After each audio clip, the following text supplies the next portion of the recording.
I'm sorry, Dave. I'm afraid I can't do that.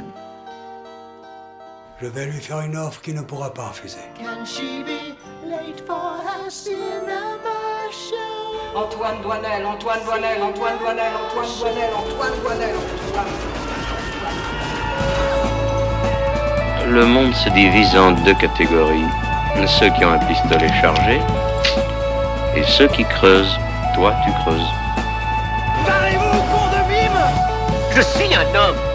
Ah, personne n'est parfait. J'aime l'odeur du napalm au petit matin. Vous avez de la pâte? Vous avez du sucre? Alors avec la pâte, vous faites une crêpe puis vous mettez du sucre dessus? La mère suce des queues en enfer. And I am the best film director in the world.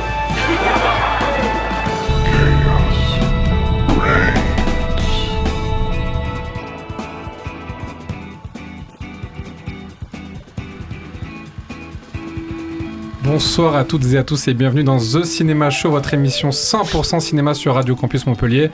On est ensemble pendant 1h30 afin de décortiquer l'actualité ciné de la semaine et vous faire étalage de notre expertise et de notre mauvaise foi légendaire. Alors cette semaine, nous ferons un petit pas en arrière dans l'histoire de France avec la bataille de Gaulle, l'âge de fer, premier volet de la nouvelle surproduction pâtée à 80 patates. Puis nous nous plongerons dans le premier film de Charlie Pollinger, The Plague, une plongée fascinante dans la cruauté de l'adolescence. Et enfin, ce sera le tour de Saccharine, le nouveau film d'horreur de Nathalie Erika James. Nous enchaînerons ensuite avec notre carte blanche, où on abordera la question de la stratégie blockbuster de Pathé. Est-elle risquée ou non ? Et pour aborder cet appétissant programme, j'ai avec moi une équipe de résistants cinéphiles de la première heure, une équipe qui se farcirait bien du nazi à 9h du matin au petit déjeuner. J'ai nommé Naomi, Hugo, Chenaille et Jules. Comment ça va autour de la table ? Ça va. Ça va super. Eh ben super.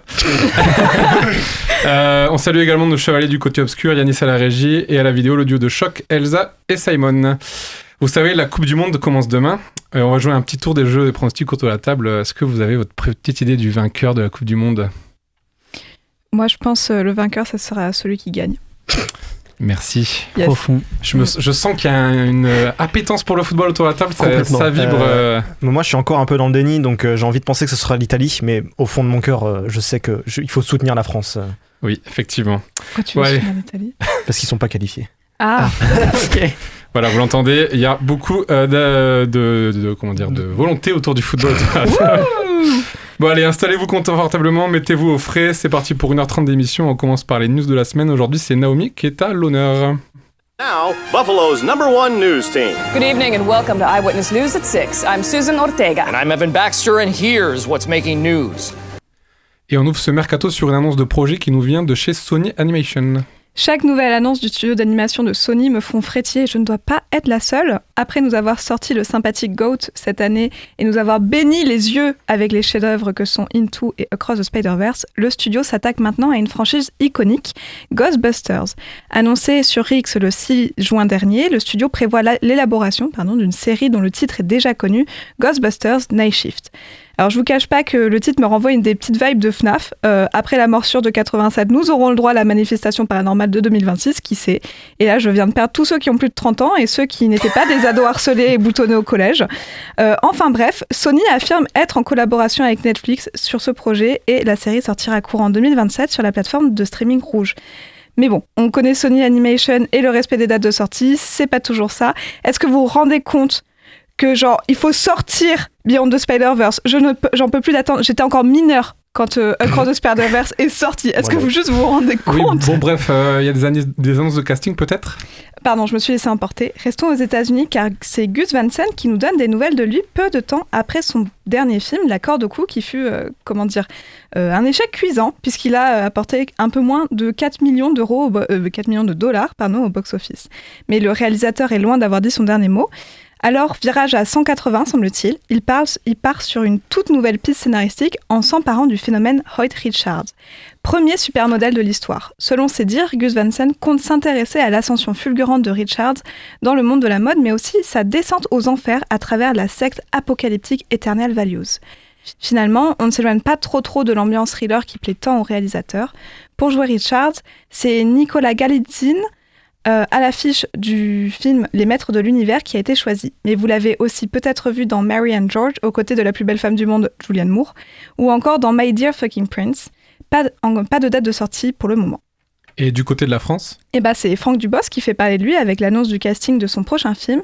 Il vous avait réjoui avec son premier long-métrage ou bien il vous avait déçu, comme moi. La star de camping reprend les commandes de la réalisation pour 5h48 Place des Martyrs. C'est le titre du film. Et que de surprise quant au casting. Si je vous dis acteurs et actrices de plus de 45 ans, vous me dites « Ah, Catherine Frotte, Benoît Poulvorde, Vincent McCain, Emmanuel Béard, et évidemment Denis Podalides. Mais il y aura aussi Kim Hingelin et Franck Dubosc lui-même dans le rôle principal. Le film racontera l'histoire d'un chauffeur de bus du matin dans le Havre qui, un jour, décide de prendre en otage ses passagers, mais en leur demandant leur avis. Sujet sérieux avec un peu de comédie qui sont l'inspiration dupuesque à plein nez, mais sûrement, suis-je médisante, le potentiel y est. Que pensez-vous de ces annonces, mes très chers collègues ? Est-ce que c'est le moment de rappeler que j'ai le seum que les maîtres de l'univers ils soient pas sortis en France parce que ça a l'air trop bien. Ouais, c'est vrai que ça a l'air vraiment pas mal, mais du coup je suis assez contente de le voir à l'affiche d'un Gus Van Sant. Oui, parce que pour moi il avait vraiment l'image d'un acteur de rom-com Prime Video un peu nul et en fait il prouve qu'il a un vrai potentiel d'acteur donc c'est cool. Par contre c'est le 4e film de Franck Dubosc, Annonce dans le Jura c'était son 3e, il en avait fait 2 autres avant. Ah bon, my bad, vraiment my bad, ok. Il y avait Rumba la vie et tout le monde debout, c'est pas ça ? Tout le monde debout, ouais, je crois que c'était ça. Oh waouh, Voilà. ils ont une grande carrière. Ils ont tellement marqué mon esprit que je m'en suis rappelé. Elles sont pas si mal ces comédies en tant que réalisateur. Ouais, peut-être. Par contre, 5h48, j'ai cru que c'est la durée du film. Heureusement, c'est que le titre. Le mec, il a eu un César, il s'est emballé. C'est l'inverse de Dupieux. Non, mais je vous avoue que quand j'ai lu le synopsis, j'étais là, ouais, enfin, on dirait Yannick de Dupieux. Sauf que là, oh là là, gros changement. Il demande l'avis aux gens. Waouh. Yannick dans le bus. Ouais, non, mais c'est ça, c'est Yannick dans le bus. Bon, je suis pas la plus grande fan de Franck Dubosc, donc je vais pas être celle qui va donner particulièrement envie aux gens d'être hypés pour ce projet. Mais enfin, voilà quoi. C'est pourquoi pas. Écoutez, on va lui donner sa chance. Et sinon, Ghostbusters en série d'animation. Ça m'intéresse. L'animation, c'est trop bien. Et j'ai pas toutes les rêves de Ghostbusters, mais juste que ce soit d'animation par Sony, moi, je prends direct, personnellement. Moi, j'avais vu que le logo. Mais il y a que ça qui est sorti pour l'instant. Ouais, ça m'a déjà donné envie, pour le coup. Mais je sais pas ce que vous en pensez. Moi, je trouve que le logo, il ressemble beaucoup, déjà, au style d'animation de Spider-Man. Ouais, et donc, carrément. du coup, je me suis demandé... il faudrait peut-être pas tout à fait qu'ils s'enferment dans un Ils vont style. complètement s'enfermer là-dedans. Ouais. Enfin, déjà, le monde de l'animation leur pompe tout leur style, que ce soit Pixar qui ont essayé, Disney qui a essayé. Donc je pense que ça va être en fait leur marque de fabrique. Ouais, mais du coup, ça reste une excellente animation et qui marche extrêmement bien. Mais disons que j'espère qu'ils vont quand même essayer de trouver des petits moyens de se. Après, ça démarquer. peut pas être pire que les 2 derniers films Ghostbusters pour le coup. Ah non, ça c'est sûr. Ouais, non. Ne les testons pas. Bon, on suivra tout ça de très près. Le Pâté Odysseum se met à la pointe de la technologie. Et oui, cinéphiles de la France entière, si vous nous écoutez, déjà bienvenue, vous êtes au bon endroit. Et le Pâté Odysseum de Montpellier a une grande annonce à vous faire. À l'occasion de la sortie de l'Odyssée, le prochain film de Christopher Nolan, réalisateur d'Inception et Interstellar, entre autres, notre beau cinéma s'équipe d'un projecteur IMAX 70 mm. Ils sont les seuls en France à proposer l'Odyssée dans le bon format sur pellicule. En effet, Nolan a filmé son long métrage en IMAX sur pellicule 70 mm et nous aurons le privilège de pouvoir le voir en format original. Le projecteur sera opérationnel le 15 juillet à l'occasion de la sortie du film. Nous pourrons donc admirer Matt Damon dans le rôle d'Ulysse, Anna Thaoué dans celui de Pénélope, Tom Holland dans celui de Télémaque, Zendaya dans celui d'Athéna et Robert Pattinson dans celui d'Antinous. La sortie du film est donc prévue pour le 15 juillet en France. Préparez vos mirettes et votre portefeuille car on n'est pas à l'abri d'un chef-d'œuvre cinématographique couplé d'une hausse de prix de la place pour pouvoir le voir dans le bon format. Et vous, mes rois et mes reines, que pensez-vous de cette annonce ? Je suis ravi que ça se passe pas à Paris. Oui. Et que pour une fois, une salle en dehors de Paris peut avoir la primauté de la technologie. Je suis ravi. Et en plus, on peut se nourrir de sommes de Parisiens et ça, c'est quand même. Oui, sympa. parce que les pop-corn, c'est un peu plus cher. Ouais, voilà. et ça n'a pas de prix par contre. Mais est-ce que vous pensez que du coup, il va y avoir des gens qui vont se déplacer ? Moi, je redescends pour l'occasion. Ah ouais, carrément. Je remonte chez mes parents l'été et je pense que je vais redescendre un week-end pour pouvoir en profiter. Les Parisiens vont poser des RTT. Mais c'est pour ça, l'ouverture des préventes me fait très peur parce que je pense que nous, les locaux, on n'aura pas de place. À mon avis, ils vont faire durer le nombre de semaines où va rester l'Odyssée en IMAX, à mon avis, va être agrandi, enfin allongé quoi. Surtout que de ce qu'on sait, du coup, il n'y a que la version VOST qui sera proposée en 70 mm, pas la VF. Oh non, mince. C'est dommage. Oh mince. Donc je pense qu'il y aura aussi beaucoup plus de séances VO globalement. Ouais. Bon, du coup, ça, tout le monde est assez hypé et personne n'est inquiet pour son portefeuille. C'est la meilleure nouvelle. Non, ça a été confirmé que le prix n'augmenterait pas dans le reportage de Midi Libre. Ah, trop bien. Ok. Bon, bah, que du bonus alors. Que du bonus. Eh bien, on ira tous voir l'Odyssée dans le bon format. C'était une bien bonne nouvelle, mais c'est l'heure de la rubrique Nécro de la semaine. Et oui, chers auditeurs, cette semaine, c'est 2 grands noms du cinéma qui nous ont quittés. Le 1er juin, c'est Anthony Stewart Head, qui décède de complications d'une pneumonie à l'âge de 72 ans, près de Bath, en Angleterre. Il était connu pour son rôle de Rupert Giles dans Buffy contre les vampires, et plus récemment dans le rôle de Rupert Mannion dans Ted Lasso. Et comme si ça ne suffisait pas, le 4 juin, c'est la réalisatrice et autrice de bande dessinée Marjane Satrapi qui s'éteint après des mois de lutte contre la dépression dont elle souffrait depuis la mort de son mari. Dans un communiqué, sa famille affirme qu'elle est morte de tristesse 1 an après le décès de Mathias Ripa, son mari et l'amour de sa vie. Elle s'est faite connaître pour sa bande dessinée autobiographique Persepolis, dans laquelle elle raconte sa jeunesse en Iran pendant la révolution islamique. Elle adaptera son ouvrage au cinéma aux côtés de Vincent Pearaud et sera primée au Festival de Cannes de 2007, puis au César en 2008. Elle fut très active autant dans le domaine du cinéma que dans celui de la bande dessinée et était une autrice profondément engagée contre le sexisme dans les domaines de l'édition et de la BD. Nous vous adressons toutes nos condoléances aux familles et vous, chers chroniqueurs, ces noms vous ont-ils marqués ? Moi, Marjane Satrapi, ça m'a mis un coup parce que j'adorais à la fois son travail de BD sur Persepolis et son adaptation d'animation. Et elle avait fait d'autres films aussi que j'aimais beaucoup, comme Poulet aux prunes, qui était vraiment très chouette. Et il y avait The Voices aussi, qui était un film américain avec Ryan Reynolds, qui était assez barré. Et oui, non, c'est la soudaineté de cette annonce. Et puis si jeune, quoi. Donc, mais c'était une grande autrice de BD et une grande réalisatrice qui nous quitte. C'est assez ironique aussi que son dernier film, du coup, ça soit une réflexion sur la mort aussi. Paradis Paris, c'était un film choral sur la mort. Donc c'est assez ironique que ce soit ça. Et puis, je trouve ça assez marquant, le fait que la famille ait osé dire les raisons pour lesquelles elle est morte, parce que, on en meurt de la dépression et on en meurt du chagrin, et je trouvais ça assez important, en fait, de mettre ça en avant et de pas forcément cacher derrière un silence les raisons pour lesquelles elle est morte, quoi. Je trouvais ça fort et parlant. Jules. Non, mais je suis bien d'accord pour le coup. C'est vrai que c'est assez rare d'avoir de la famille qui donne les raisons aussi précises, et ça m'a rendu aussi très triste parce que c'est vrai que j'ai jamais lu la BD, mais ça avait été une grosse claque en termes de cinéma. Persepolis, c'est franchement un des meilleurs films d'animation français, je trouve. Donc c'est une grosse perte pour le cinéma. Ouais. Et aucun fan de Buffy contre les vampires ? Je l'ai toujours pas vu, malheureusement. Ah, mince. Moi, j'ai peut-être vu Anthony Stewart Head dans un épisode de Doctor Who, mais c'est tout. Donc, oui, et puis il faisait la voix off pendant 3 ou 4, pendant la saison 3 et la saison 4, je crois. De Doctor Who. Ah non, il n'y a pas de voix off. Non, mais dans un sequel, dans une autre série de Doctor Who. Je n'ai pas retenu le nom. Ah oui, parce qu'il y en a eu plein, mais je ne les ai pas toutes vues. Donc, oui. Bon, je fais un petit big up à mon meilleur ami qui est extrêmement fan de Buffy contre les vampires. Voilà, qui, à mon avis, est très triste de la disparition de ce monsieur. Et voilà. Merci beaucoup Naomi pour ces news. Pour rappel, nos débats de ce soir porteront sur la bataille de Gaulle, l'âge de fer, The Plague et Sakharine.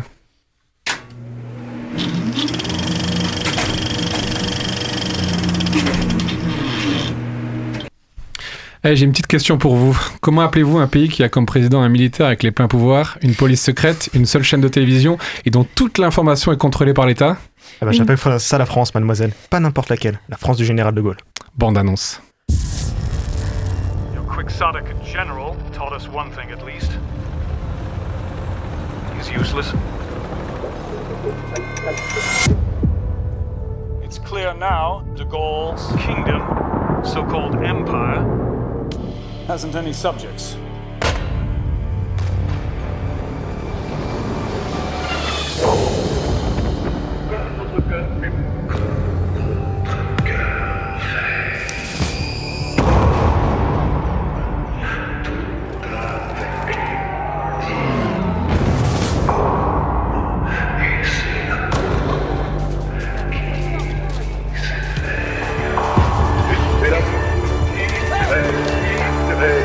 Paris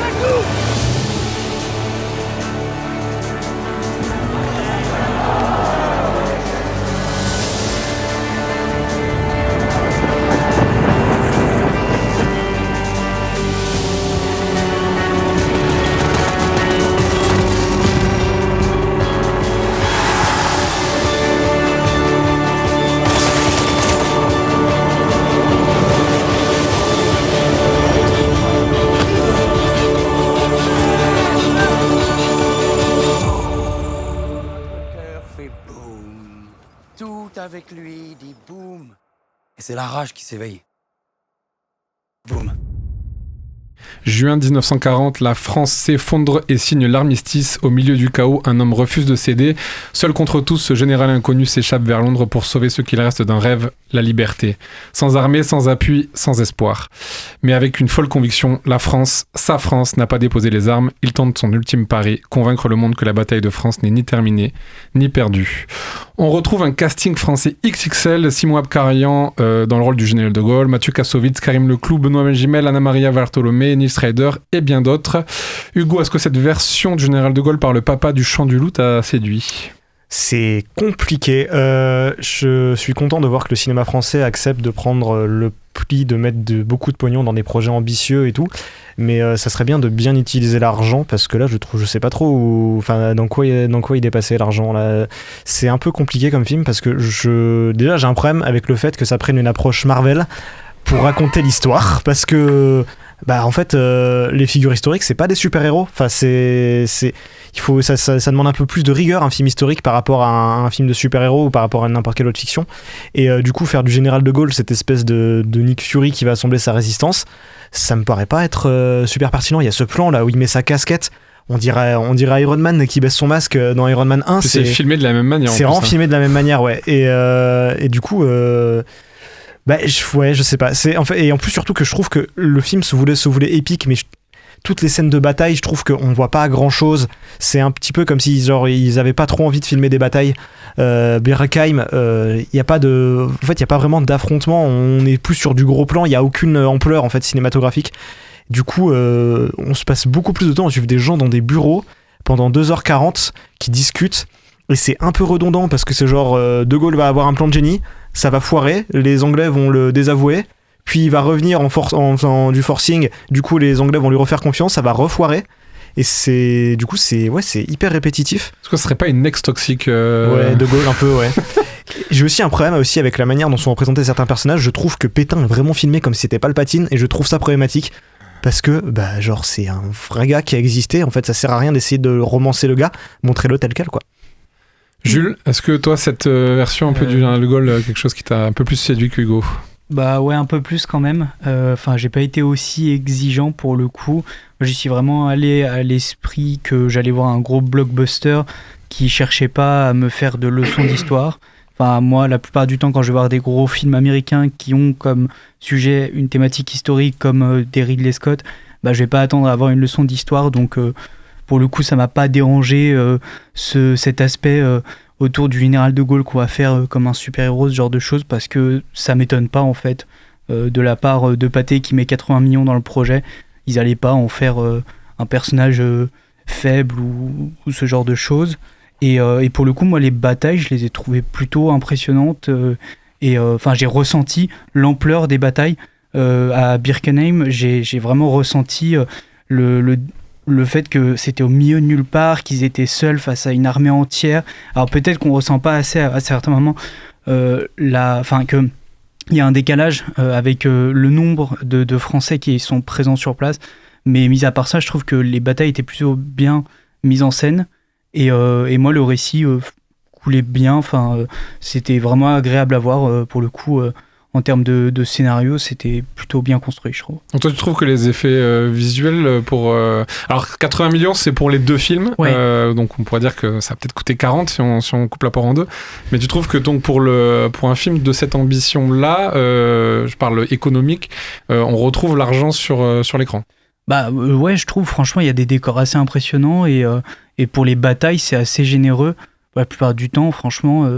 on va pas mettre les batailles de côté, il y a quand même des grosses séquences dédiées à ce genre de moments, donc ça va. Après, je suis d'accord qu'il y a beaucoup de séquences de bureau, mais c'est un film sur De Gaulle, donc c'est nécessaire de passer par là. Et moi-même, j'ai trouvé ça, je trouvais ça plus intéressant quand on était sur De Gaulle que quand on allait sur le Résistant. J'ai trouvé ça vraiment long à certains moments, le Résistant.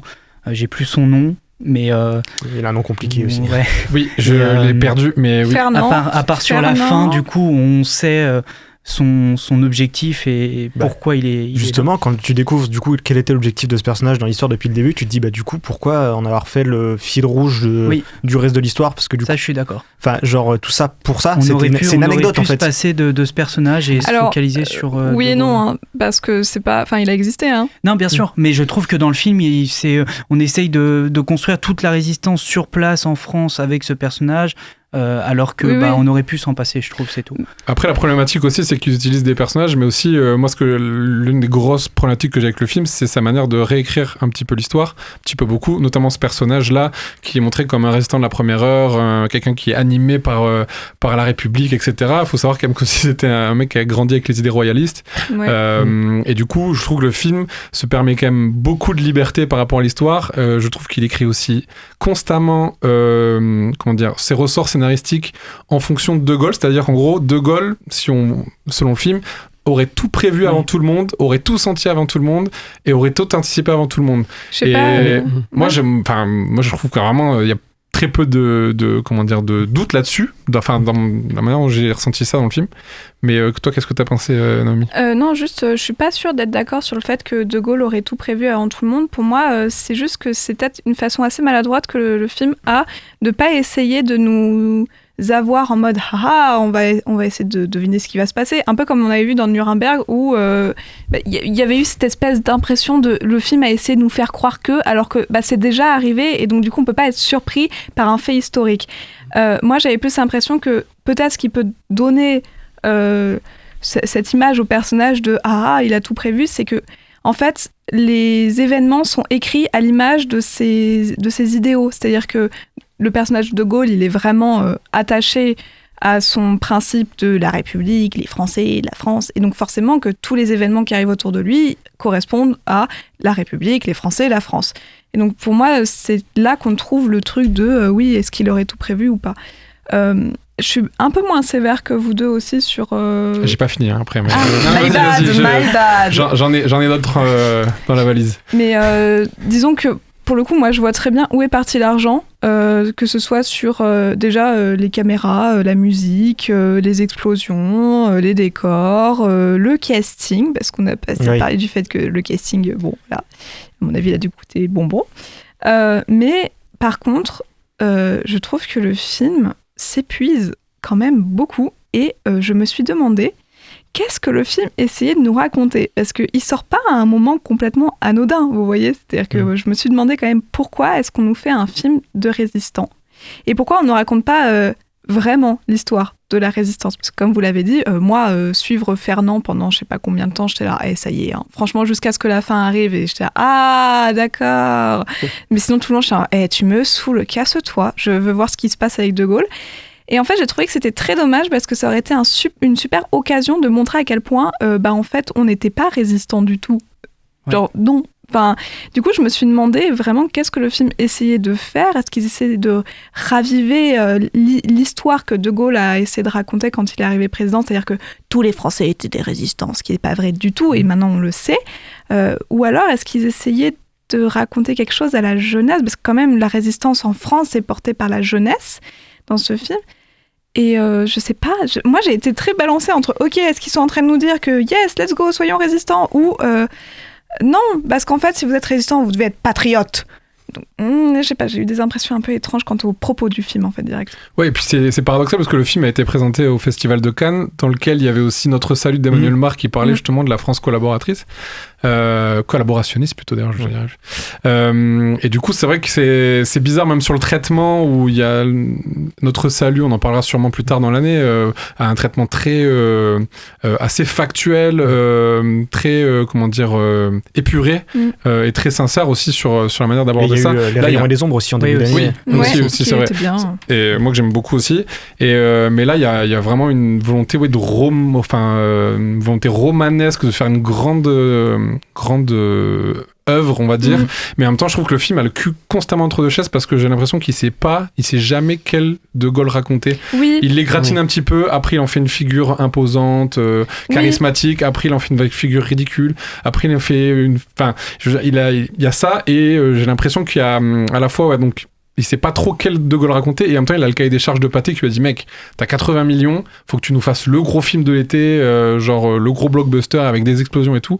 Et je sens que le film et le réalisateur Antonin Baudry a le cul entre deux chaises constamment, quoi. Bah alors, concernant lequel De Gaulle racontait, je suis d'accord avec toi sur ce point-là, et surtout, en fait, pour moi, c'est encore une fois lié à est-ce qu'on raconte la vraie histoire de la résistance ou pas du tout. Et là, clairement, on raconte pas vraiment l'histoire de la résistance, mais le film, il se bat avec le fait que les grands hommes, ça n'existe plus. Enfin, vraiment, on n'a plus de grand homme. La figure du grand homme, elle a été assassinée à plein de reprises, et j'ai envie de vous dire heureusement, parce que les grands hommes qui étaient érigés à ce statut jusqu'ici, c'était des généraux, c'était des chefs de guerre. On a eu des hommes qui représentaient la paix, et puis après on a découvert que c'était aussi des gros connards. L'abbé Pierre, Gandhi, voilà, tout ça. On va peut-être pas revenir sur les casseroles qu'ils ont, mais l'image du grand homme n'existe plus, et donc le film essaye de se débattre avec le fait que on lui a dit mais si, mais De Gaulle c'était un grand monsieur, quoi. Il faut l'ériger en l'homme qui a sauvé la France, et clairement, comme tu dis, il y a des espèces de moments où t'es là en mode ah ouais, mais là le film était quand même de nous dire que c'était un gros casse-couille quand même à certains moments. Non pardon, hein, mais enfin putain, il y avait des moments t'es là ah ouais le morceau, il faisait un peu chier quand même. Le voisin relou des Anglais qui vient leur réclamer des œufs tout le temps. Et pardon, et après je suis désolée, je laisse la parole, mais il y a quand même un truc historiquement qui m'a vraiment perturbée dans le film, c'est la manière dont était représentée la relation entre Churchill et De Gaulle. Vraiment, Churchill et De Gaulle, ils s'aimaient pas, quoi. Et moi, dans le film, j'ai eu l'impression de voir, je sais pas, un grand frère qui regarde son petit frère. Moi, j'étais je t'aime moi non plus, quoi. Ouais, et moi, j'étais là, franchement, c'est pas ce qu'on m'a dit. Hein. Vraiment, mon prof d'histoire, il m'a pas dit qu'ils s'entendaient comme ça, en mode haha, t'es trop mignon et tout, à essayer de sauver la France. Bof. Bon. Chenaille, est-ce que toi, t'es séduit par cette proposition ? J'avais déjà une grande peur, c'est la durée du film, qui en fait j'étais très, très réticente d'aller voir le film. Et en fait. Le rythme, il m'a pris, je sais pas comment le côté blockbuster m'a eu. Et après, je comprends le côté cul entre deux chaises, on sait pas vraiment où se placer. Ça faisait très, blockbuster, un peu Marvel. Moi, ce qui me fait trop rire, c'est le name drop de Jean Moulin. Oui. Je suis Jean Moulin. Ok, waouh. Le caméo Marvel. J'étais en mode, ok, super. Donc, moi, j'ai bien aimé le rythme m'a happé, et genre, j'ai quand même appris 2-3 trucs que je savais pas. Genre, sur la guerre, plein de trucs se sont passés, genre, pas en France, qui s'est passé ailleurs. Donc, j'ai quand même une dimension un peu pédagogique, je sais pas, j'ai appris des trucs en plus. Après, je sais pas, je trouve que côté argent, je trouve que ça se ressent, oui et non, par la durée, par l'ampleur du projet, je comprends, par les effets visuels, tout ce qui est explosion, ça va, mais par contre, tout ce qui est genre grand plan d'ensemble, dans genre le vieux Londres, c'est tellement moche, la CGI, c'est horrible. Ça, c'est un truc qui est dans plein de films biopics, ça marche pas. Donc j'étais un peu... un plan, je fais waouh, c'est trop beau. Genre, j'ai adoré la composition de plein de plans. Genre, on voit De Gaulle dans son bureau ou dans sa chambre. Je trouve qu'en vrai, il y avait quand même des bonnes réflexions de composition. Du coup, je trouve que le film, il a des bons points et d'autres qui sont un peu vraiment plus bas. Du coup, ça me... Je sais pas, je suis dans un entre-deux aussi, mais j'ai quand même passé un bon moment, et genre, ma plus grande peur, qui était la durée, a été évacuée. T'inquiète, il y en a 2h40 Odd qui arrivent dans un mois. Ouais, mais du coup, ce qui est fou, c'est que maintenant j'ai hâte de voir la suite. Enfin, genre, je me suis dit, ouais, moi aussi, vu que ça fait genre à la fin, ça fait comme Marvel, disons, genre, on nous tease un peu une suite. Là, je suis hypé pour voir le truc.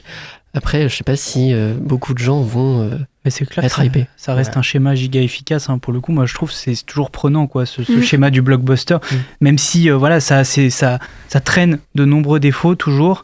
Ça reste toujours, on passe rarement un très mauvais moment devant ces films-là, quoi. Ce que je mets au crédit du film, il y a un peu ce rapport, le Chant du Loup, c'était aussi quelque chose qui entraînait, quoi. Donc il y a un rapport au montage contre la montre, parce qu'il est happé par une mission, et le montage, en fait, joue cette carte du contre la montre. C'est vraiment le seul truc, moi, qui me fait tenir 2h40. Mais c'est vrai qu'après, moi, je trouve, tu disais que il y a une vertu pédagogique, c'est là où je trouve le film, des fois, presque dangereux, c'est qu'il déploie un roman national qui s'écarte aussi un peu des faits historiques par moment, ou qu'il les réécrit un peu à sa sauce pour pouvoir justifier son scénario. Et pour moi, ça lui retire de la nuance, de la complexité, et j'ai l'impression, au final, 2h40 où on parle de Gaulle, de ne rien savoir sur son intérieur, quoi. J'ai l'impression je sais pas ce qui l'anime vraiment, je sais pas pourquoi, et il s'investit de cette quête. Il y a plein de choses qui sont très intéressantes, et le film, en fait, ne le traite pas. J'ai l'impression de voir une figure rigide, droite, qui n'a que le mot la France pendant 2h40. Et qu'est-ce que ça me raconte de Gaulle, au final? pas grand-chose. Le simple fait de prendre l'avion pour aller à Londres, c'est traité comme une anecdote, alors que ça devrait être en fait un point de départ émotionnel du film, quoi. Et c'est vraiment très dommage. Par contre, son introduction est légendaire. Hein. Ai-je l'air de débander? Non mais ça par contre aussi le film commence à avoir un ton solennel et il y a ça qui arrive, je suis resté bloqué parce que je trouve que ça marche pas en fait, les effets comiques du film je trouve sont pas montés, sont pas dans le bon tempo. Mais pour moi c'est pas un effet comique du tout. D'ailleurs pour moi c'est même le dialogue le plus important de tout le film, c'est-à-dire que c'est vraiment avec ce dialogue là que je me suis dit le film est quand même en train de nous rappeler à quel point la guerre c'est un truc de mec. Complètement. Vraiment, la phrase, c'est la débandade. Est-ce que j'ai l'air de débander? Je suis là, putain. Et la guerre dans toute sa splendeur, vraiment, mail en plein milieu, là, comme ça, vraiment, homme. La débandade, c'est un peu le film, quand même. Hein. Oui, mais j'ai trouvé ça intéressant que le film prenne le truc comme ça. Hop là, c'est vraiment un monde d'hommes et c'est vraiment un acte d'homme, la guerre. Et le film te le dit dès le départ. Oui, mais de manière, c'est ridicule, tu vois. C'est amené. Moi, ça colle avec le personnage que j'imaginais de De Gaulle, en fait. Pourquoi moi, je me dis, ça va. Les touches d'humour dérangeaient pas, je trouve. Mais je trouve qu'elles sont pas calées, quoi. C'est comme par exemple, il y a une séquence genre attention les moustiques ça pique, et pareil le truc qui est pas cuté au bon moment, il y a plein de trucs comme ça qui fonctionnent pas, et il y a un effet aussi que j'ai pas souvent dans les films, et j'ai l'impression qu'il y a aucun acteur qui est dans le même film, c'est-à-dire que je vois la partition de chacun. Je vois que chaque personnage me dit ok, toi dans ta tête tu sais exactement, enfin tu as cette idée de film que t'es en train de faire dans ta tête, genre Kassovitz c'est dans le film sérieux, historique, il est insupportable, genre c'est carré quoi. Karim Leclou il est dans une comédie en mode la grande vadrouille. J'ai pas compris ce choix là parce que j'adore cet acteur, mais genre j'ai pas compris son rôle et son côté comique, enfin j'avoue, ça c'était un point qui m'a vraiment mettre le petit personnage un peu le comic relief, ça se voyait c'est vrai que ça marche pas trop. Magimel il est très beau dedans, mais il est dans un truc un peu romanesque, il est pas du coup dans le ton du reste du film. C'était sur lui qu'il fallait faire le film en fait, je crois. Oui, d'ailleurs moi j'aurais préféré mais juste en parlant de jeu d'acteur, c'est peut-être personnel, mais moi je trouve que celui qui joue De Gaulle, il joue très bien. Alors c'est juste, j'aime beaucoup sa gestuelle. Moi il m'a fait beaucoup rire. Moi j'ai trouvé le casting excellent. Le casting est excellent. Enfin les personnages sont très bien interprétés par les acteurs. J'ai pas l'impression quoi. J'ai l'impression qu'il y a du décalage. Surtout, tout le monde en fait est dans un film différent. Non mais je parle juste en termes de casting, des choix des acteurs pour incarner tel et tel personnage. Je trouve que c'était des bons choix de manière générale. Et je dirais même que t'as parlé du caméo de Jean Moulin, et je tiens quand même à dire que le caméo de Jean Moulin qui dure grand max 15 secondes est 6 fois mieux joué que Gilles Lelouch dans Moulin, et je trouve ça quand même très Félix fort. Kizil est quand même bien meilleur acteur que Gilles Lelouch. Non mais vraiment, je te jure, je suis ressortie en me disant waouh, 15 secondes de jeu, il avait le mec et il a fait mieux que 2 heures de film quoi. C'est quelque chose. C'est ça que tout à l'heure tu disais que ça faisait un peu des annonces comme Marvel quoi. Oui, et c'est vrai qu'à un moment donné je vois avec son chapeau, j'ai dit putain j'espère que c'est pas Jean Moulin. Ah si, il enlève son journal comme ça. Et j'ai compris direct. Mais voilà, en fait, c'est que je me suis dit, c'est tellement gros, je dis, il va pas jouer cette carte-là. Et je suis Jean Moulin. Et surtout, il croise Jean personnage random par hasard dans le train. Oui, et ce que j'ai trouvé dommage, je tatillonne, mais ce que j'ai trouvé dommage, c'est le fait qu'ils disent je suis Jean Moulin. Il n'utilisait pas son prénom, donc c'était bizarre. Il utilise un acronyme. Avant qu'il fasse partie du conseil national. C'est vraiment la Marvel pour le coup. J'étais là, d'accord. Peut-être qu'on verra ça dans la deuxième partie.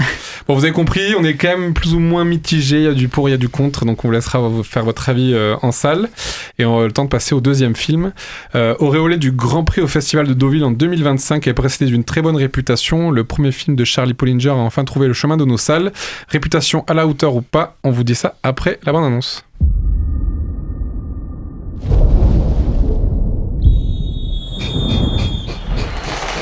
First day in camp, pretty good. No, yeah, good. I know this whole thing could be a little daunting. Pick it up!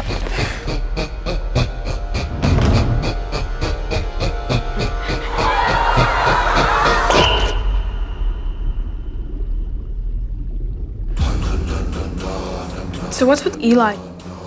Eli's got the plague. It's not funny, bro. It's like contagious? Incredibly, but only through touch, so if you're exposed, oh man, you just gotta wash yourself like stat. Turns your brain into baby food. No brain, no nothing. The plague is fake. So can you please tell everyone that I'm good? Okay. I think there's something wrong with me. What do you mean? I just feel something's wrong. Someone giving you a hard time, Ben.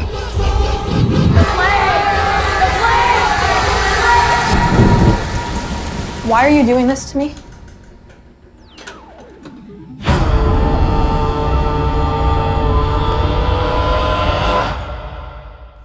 Dans un camp de water-polo pour garçons, un adolescent de 12 ans est marginalisé par ses camarades selon une tradition cruelle qui veut que l'un d'eux soit dit porteur d'une maladie qu'ils appellent la peste. Alors que frontière entre le jeu et la réalité devient de plus en plus floue, il commence à craindre que la blague ne cache quelque chose de réel. Au casting, on retrouve Everett Blunk, Elliot Efferman, Kenny Rasmussen, Caio Martin et l'incroyable Joel Edgerton. Jules, est-ce que cette exploration de la violence et de la vulnérabilité de l'enfance t'a séduit ? Ouais, totalement. Et moi, le terme qui me revenait constamment en tête pendant le film, c'était que c'était anxiogène à un point pas possible. J'étais mal tout le long du film et il réussissait avec toutes ces situations à construire toujours plus de cette ambiance désagréable, mais qui était très réussie du coup par le film, avec toujours un côté très intimiste dans les séquences entre les enfants qui, du coup, jouent sur ce truc de la peste. Et d'ailleurs, les enfants étaient extraordinaires. Tous les enfants qui jouent dans le film sont excellents dans leur rôle. Et j'ai aussi beaucoup aimé comment ce film rend la figure des adultes assez peu crédible, assez inutile même, on les voit à certains moments essayer d'arranger les situations de ces enfants qui font du harcèlement et toutes ces choses-là, mais ils sont jamais la solution par rapport à ça. Et donc j'aime bien comment le film constamment te met face à ce cadre de l'enfance où il n'y a aucune issue et c'est juste les enfants contre les enfants, et c'était assez dur tout le long. Voilà.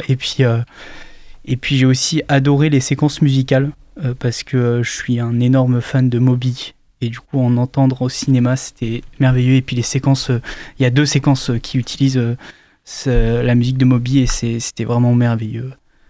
Mais c'est vrai qu'en plus c'est un film qui est inspiré de la vie du réalisateur, qui a connu des camps de vacances comme ça où il y avait cette schématique du harcèlement qui se mettait en place. Il est un peu dans la peau du personnage principal, où il était toujours un peu entre la personne harcelée et celle avec le groupe qui harcelait les autres.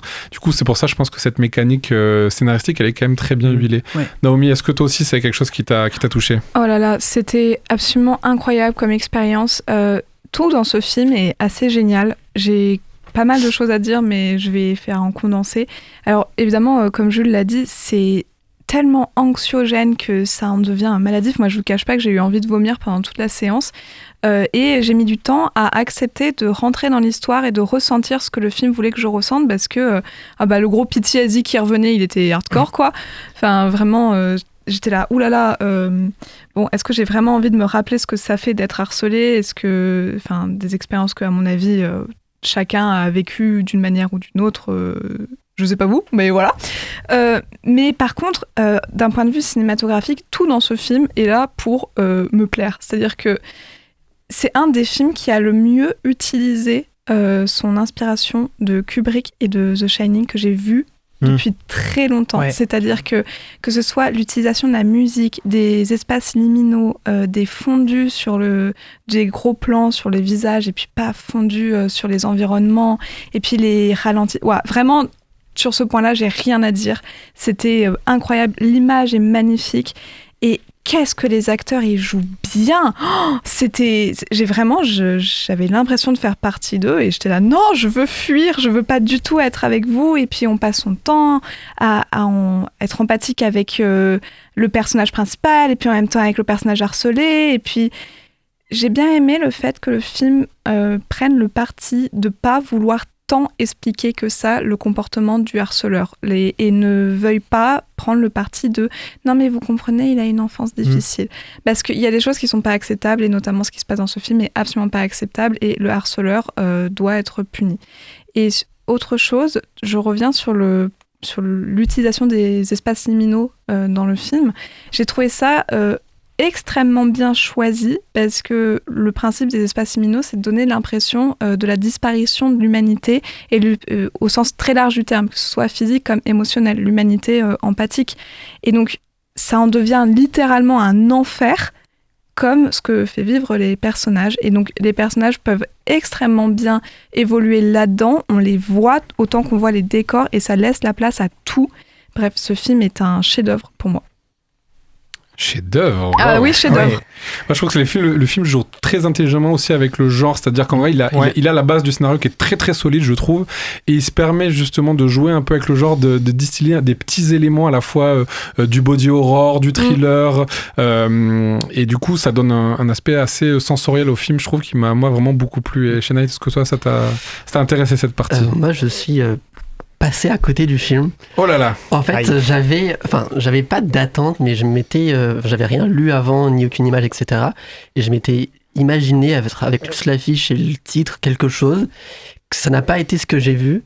Alors tout ce que j'ai vu, j'ai adoré, vraiment, la photographie est super, le sujet est génial, les acteurs sont incroyables.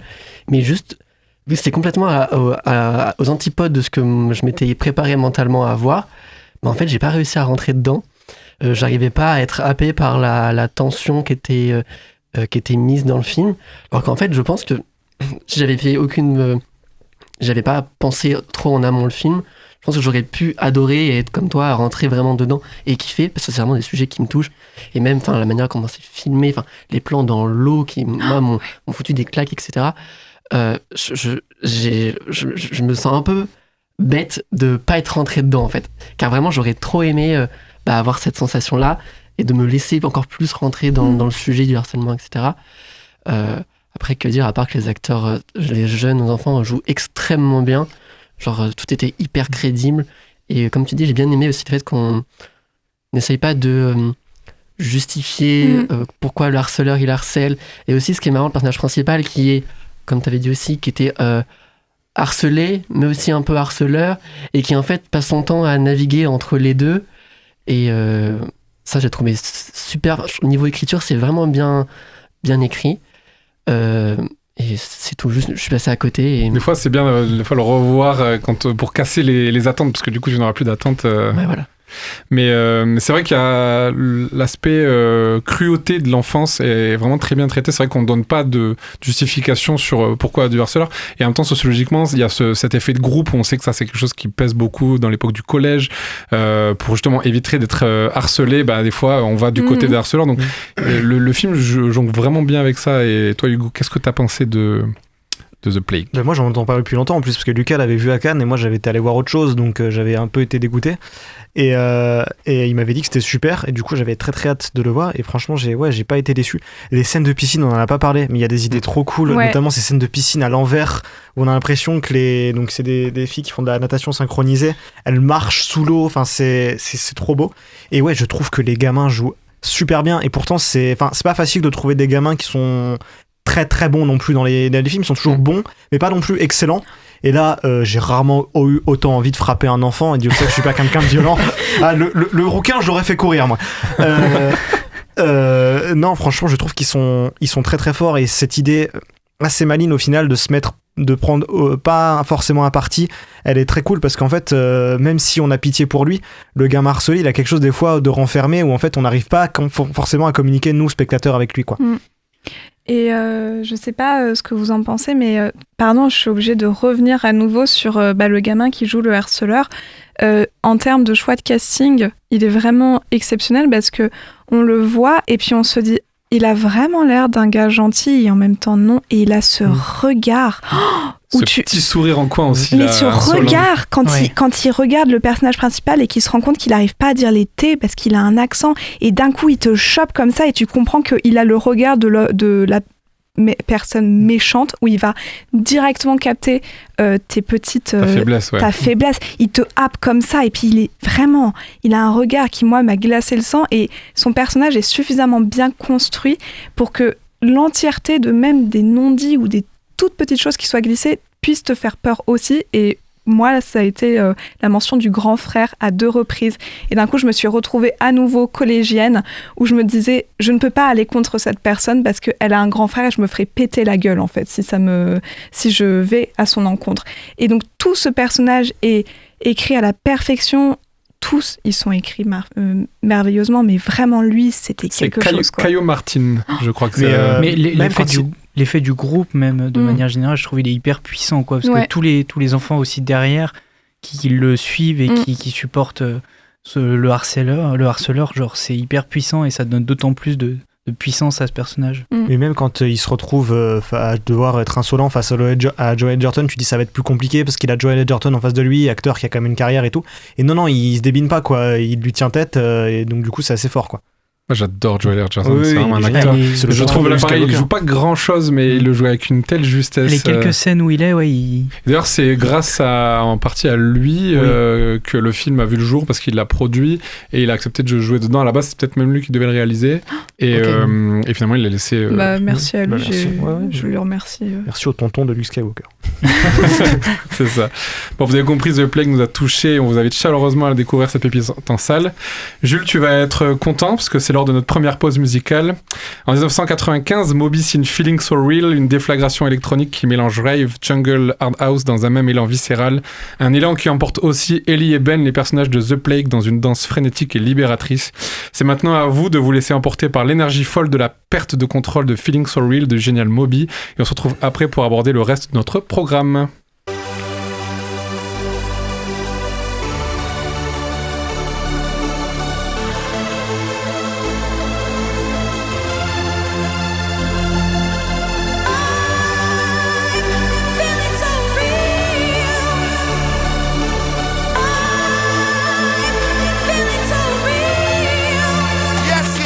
Here we go.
Revenez tranquillement avec nous après ce shot d'adrénaline. Vous êtes toujours sur Radio Campus Montpellier dans The Cinema Show. Il est temps de parler du troisième film de la soirée, Saccharine de Nathalie Erika James, son troisième long métrage après notamment le remarqué Relique.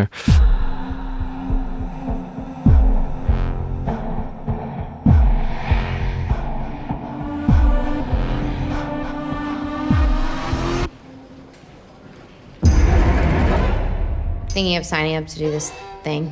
What thing? Oh, just a gym program thing.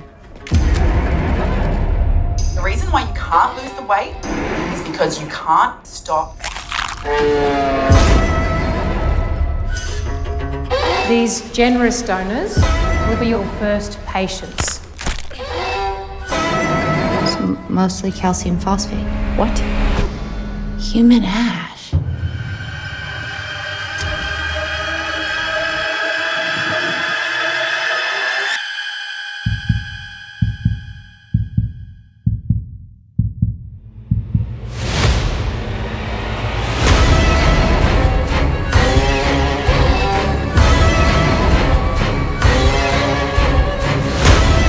Please tell me you aren't actually taking those diet pills. Whatever shortcut you think you found, it is a bad path. You look sick. Is this what you wanted?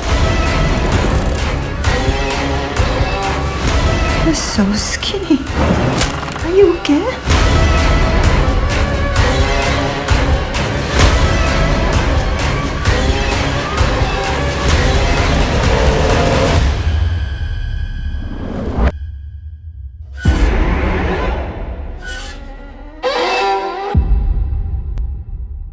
Une étudiante en médecine, mal dans son corps, se met à consommer une étrange gélule pour perdre du poids, libérant une force surnaturelle qui envahit de plus en plus son quotidien.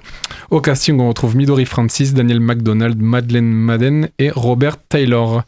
Chennai, on enchaîne les propositions d'horreur variées ces dernières semaines, et qu'as-tu pensé de cette nouvelle proposition ? Moi j'ai beaucoup aimé, franchement, vu que j'avais vu plein de films d'horreur dans la semaine, j'étais très content d'enchaîner avec lui, j'avais pas vu de quoi il parlait. Et juste, c'est ma pote qui m'a lu le synopsis dans la salle et j'ai fait ok, ça peut me plaire. Et vraiment, je suis rentré mais directement dedans.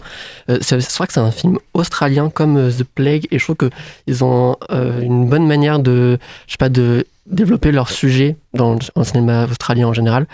Et donc j'ai beaucoup accroché. Je trouvais que le côté body horror marchait bien. Ça parle de bouffe et de body horror en même temps, et du coup j'étais en train de manger des popcorn devant et j'étais un peu en mode est-ce que c'est un bon move de faire ça? Pas tant, mais en même temps j'ai mangé mes meilleurs popcorn devant. Non, vraiment j'ai vraiment accroché. Je trouvais que le peu de screamers qu'il y avait ont réussi à me happer, et le sujet en lui-même était la tension qui se créait. Je savais pas où le film voulait m'emmener, et en fait à chaque fois j'étais preneur de ok, on va là-bas, en fait ça fait un écho au début du film. Et moi j'ai beaucoup aimé aussi les choix de mise en scène. Il y a un plan qui m'a marqué, c'est des gros plans sur des notes de cours de la meuf avec du miel qui coule très lentement dessus, et j'ai trouvé waouh, c'est beau, et je trouve que ça avait du sens. Et puis aussi le côté représentation lesbien qui, je trouve, c'est pas un sujet, c'est là, et moi c'est un truc qui me fait plaisir de voir des personnages queer sans que ce soit forcément le sujet du film. Donc moi vraiment j'ai vraiment accroché au film, son sujet, etc. Très bien. Moi, j'étais très excité au début par les pistes que le film lançait, que ce soit sur le rapport à la nourriture, le rapport au body horror, et je trouve que le film se perd un petit peu. J'ai l'impression qu'il ne sait plus trop quoi raconter au fur et à mesure du film. Toi, Jules, est-ce que c'est une sensation que tu as eue aussi, ou... Un peu, mais je suis mitigé. En fait, moi, ce que j'ai principalement retenu, c'est que je trouve que le film rêve d'être ce qu'il réussit jamais à être en soi, parce que j'ai vraiment eu cette impression qu'il commençait avec une énorme inspiration The Substance. Vraiment, j'ai beaucoup ressenti. Ensuite, il y a eu des inspirations à la It Follows dans le concept du film et ce qu'il peut proposer en termes horrifiques. Et il termine en s'inspirant aussi pas mal de Grave. Et du coup, voilà, j'ai tous ces aspects-là que je trouve, c'est trop marqué, et on ressent trop ces inspirations, et je trouve que le film ne réussit pas à s'en détacher. Et même, j'ai pas... Alors moi, j'ai eu le problème d'aller le voir en VF. J'ai trouvé la VF très mauvaise. Donc ça n'a pas aidé aussi. Mais j'ai pas trouvé les dialogues forcément très bons et la construction parfois des relations entre les personnages, ce qui m'a un peu déçu. Mis à part que, en vrai, en construction horrifique, je trouvais que le film marchait sur certains aspects. Après la fin, je trouvais que ça s'est bien rattrapé, mais en fait, ça restait trop gentil dans l'aspect graphique de comment ça veut finir. Voilà, ça m'a beaucoup fait penser à Grave, et Grave est un film sale, est un film qui nous met pas à l'aise, qui va pas nous mettre dans un, enfin, qui va nous mettre mal. Et ce film-là, Saccharine, il va terminer d'une manière où en fait on va pas être choqué par cette séquence finale, je trouve, et c'est un peu décevant pour ce que ça veut montrer, quoi. Moi j'ai l'impression que c'était un peu l'inverse de The Plague, je trouvais, où The Plague, en fait, toutes les incursions dans le genre venaient alimenter le propos et le renforcer, alors là je trouve que toutes les incursions dans le genre qui se démultiplient viennent affaiblir le propos, parce qu'au final je trouve que ça vient de le vider de sa substance et de le donner, enfin ça rend un film presque inconséquent. Est-ce que vous êtes d'accord, Naomi, t'es d'accord avec ça? Alors la seule étoile que je donnerais à ce film, c'est qu'effectivement il parle de relations saphiques sans en faire un sujet, mais c'est vraiment uniquement la seule étoile que je donnerais à ce film, parce que je vais être très violente, je suis désolée, mais pour moi il n'y a absolument aucune réalisation dans ce film. C'est-à-dire que tout ce qu'on ressent, on le voit à l'écran, et puis tout ce qu'on est censé comprendre, ah oui, on le voit à l'écran, et puis c'est hyper répétitif, et même les plans ils sont répétitifs, et même les sensations elles sont répétitives, et en fait je pardonne vraiment très peu de choses à ce film, parce que il dit parler d'un sujet, et en fait il en parle extrêmement mal, il le représente extrêmement mal, et j'en suis même venue à me demander si la réalisatrice avait juste eu des TCA, si elle avait eu de la boulimie, parce que représenter la boulimie de cette façon, c'est juste pas possible. Non, la boulimie, ça ressemble pas à juste « Oh, je me gaffe comme ça, oh, je ne comprends pas ce qui se passe ». Et tous les enfants de The Substance ne sont pas des beaux enfants, voilà. C'est-à-dire que la scène dans The Substance où on comprend à quel point elle s'est vraiment mangé tout ce qu'elle pouvait, elle fonctionne, mais parce qu'elle dure 15 secondes. 2 heures de film de ça ne fonctionne pas. Et encore une fois, non, la boulimie, ça ne fonctionne pas comme ça. C'est pas je vais engloutir des trucs jusqu'à pleurer. Non, ça ne... Après, je pense qu'elle elle est tentée par le genre du cinéma d'horreur qui est pour mais donc du coup, tu parles pas de ce sujet, et tu le parles pas de manière aussi frontale, et t'en fais pas ton cœur de truc, parce que du coup, en fait, ça en devient insultant. C'est vrai que ça devient maladroit, parce que moi, je trouvais quand même que ça marchait bien. Alors pour le coup, je sais pas comment t'as fait pour bouffer des popcorn, parce que vraiment... Ah ouais, moi je sortais du dîner, j'ai enchaîné le film à 22h dimanche soir, j'avais le ventre plein, je me suis dit, heureusement que je suis pas en train de manger dedans, parce que ça m'a donné vraiment la gerbe, quoi. Mais je trouve que là, pour le coup, ça marche bien. Alors effectivement, c'est maladroit sur le discours, mais il y avait un côté dégoûtant et très mais bien sûr. physique, quoi, qui marche bien. C'est peut-être l'un des seuls trucs que je me crée du film. Mais donc du coup, pour moi, ça va à l'encontre totale de ce que le film essaye de raconter, parce que donc il y a un aspect hyper dégoûtant, et en fait, il y a un propos quand même un peu moralisateur sur l'expérience qu'elle est en train de vivre, et le poids, et la perte de poids, et la boulimie en général. En fait, ce qui m'a gêné, c'est l'hyper-conscience du personnage principal sur le fait qu'elle mange. C'est-à-dire que oui, quand tu as de la boulimie, tu as une hyper-conscience, sauf quand l'événement arrive. C'est-à-dire que justement, c'est une perte de contrôle, la boulimie. Et là, c'est au contraire, c'est pour regagner du contrôle qu'elle est obligée de manger. Bref, tout se mélange, vraiment tout se mélange, et ça devient juste très très lourd, quoi. Moi, j'ai trouvé que le film était à l'image de son sujet, c'est-à-dire boulimique. Oui, et puis c'est vrai que quand tu sais 2 heures, je trouve que c'est un peu long. Le film aurait peut-être mérité de couper un peu dans l'art, si je peux me permettre. Mais Hugo, du coup, toi... Si je peux continuer dans les mauvais jeux de mots, je trouve que c'est lourd.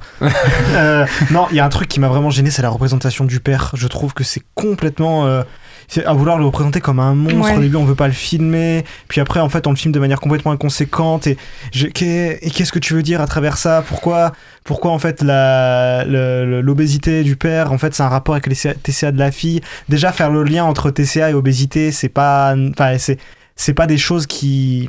ça n'a pas forcément un lien, quoi. Oui. Donc les lier d'un coup comme ça... surtout dans un contexte aussi du cinéma où on essaye de se libérer, où il y a beaucoup d'acteurs qui appellent à se libérer des fatsuits, des trucs comme ça, des prothèses pour représenter les personnes en obésité. C'est faire un film sur ce sujet et utiliser ces mêmes procédés, c'est vraiment débile. Et en plus, je trouve que vouloir mélanger médical horror, body horror avec horreur surnaturelle, du coup ça marche pas parce que c'est pas des thématiques d'horreur qui se répondent en fait. C'est pas, j'arrive pas à croire qu'en avalant une pilule on voit des fantômes. Oui, ça je suis d'accord. Et vraiment, comme tu l'as dit, c'est-à-dire que c'est extrêmement mal expliqué le lien entre TCA et obésité dans le film. Vraiment, parce que faut peut-être qu'il y a des gens qui ne le savent pas, mais oui, évidemment qu'on peut prendre énormément de poids et devenir obèse avec des TCA. Mais il y a aussi juste un principe de maladie. L'obésité, ça peut être juste une maladie physiologique. Et donc, quand tu veux en parler, juste place le contexte, quoi. Sinon, tu fais un lien qui est complètement abusif et très judgmental. Vraiment dans le jugement. Parce que, et puis même la représentation du fantôme, les métaphores qu'est censé apporter le film en mode le fantôme qu'elle voit en fait c'est la représentation qu'elle a peur d'avoir d'elle-même. Oh ça y est, et oui, ça y est, dégage. Franchement dégage. Dégage alors. Bon, vous l'avez compris, on reste assez mitigé sur la proposition de Saccharine, à part Chennai, Nathalie et Erika James. Allez, si vous avez raté le début de l'émission, on vous résume tout avec notre top de la semaine. C'est parti.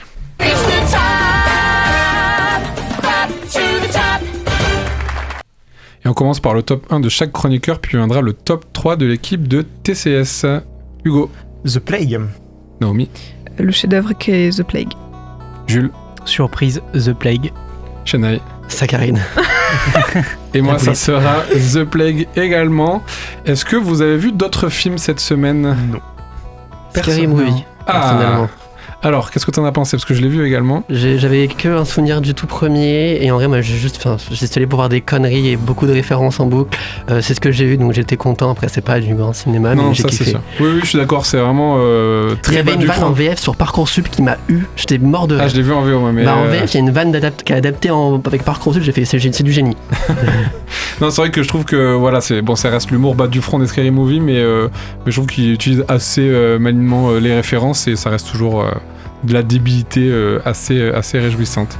Rien d'autre autour de la table, vous avez rien vu ? Je vais enchaîner avec Le garçon qui faisait danser les collines, un film de Macédoine du Nord, si je dis pas de bêtises, qui est vraiment très très beau sur un jeune garçon qui est un peu... c'est la thématique un peu qu'on retrouve dans le cinéma indépendant, entre la tradition et la modernité, un gamin qui essaye de s'échapper un peu de ses collines à travers la musique. C'est vraiment très bien écrit et très joli. Le top de cette semaine des chroniqueurs et moi-même. En numéro 3, sans surprise, ce sera Saccharine. En numéro 2, La bataille de Gaulle. Et en numéro 1, vous l'avez deviné, The Plague. Yay! Allez, nos débats de la semaine sont terminés. Il est temps de passer à notre carte blanche de la semaine. Il est l'heure de se réveiller.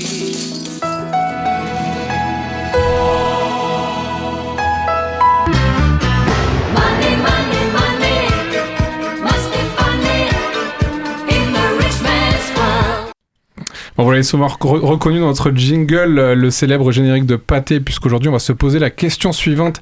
Est-ce que Pathé prend-il un risque avec ses blockbusters ? Les Trois Mousquetaires, 72 millions d'euros pour les deux films. Le Comte de Monte-Cristo, 42,9 millions. Et aujourd'hui, La bataille de Gaulle avec 80 millions sur les deux films également. Et une adaptation des Rois Maudits est en préparation. Pourquoi on aborde cette question aujourd'hui, me direz-vous ? Puisque la stratégie semblait fonctionner jusqu'à présent, notamment avec le succès colossal du Comte de Monte-Cristo et ses 9 millions d'entrées et son exportation à l'international, et le score honorable aussi des Trois Mousquetaires. Mais les premières estimations placent la première partie du film sur De Gaulle à 400 000 entrées pour une première semaine, et selon certains calculs devrait à peine dépasser le million d'entrées, très insuffisant donc pour ses ambitions. Une stratégie risquée à terme de miser sur des gros budgets qui peuvent mettre en péril l'équilibre économique. Cher chroniqueur, qu'est-ce que vous pensez de cette question et de cette stratégie de Pathé ? En fait, je pense qu'aussi le principal problème de cette série de blockbusters, déjà on a vu, c'est que c'est quand même vachement passéiste en fait.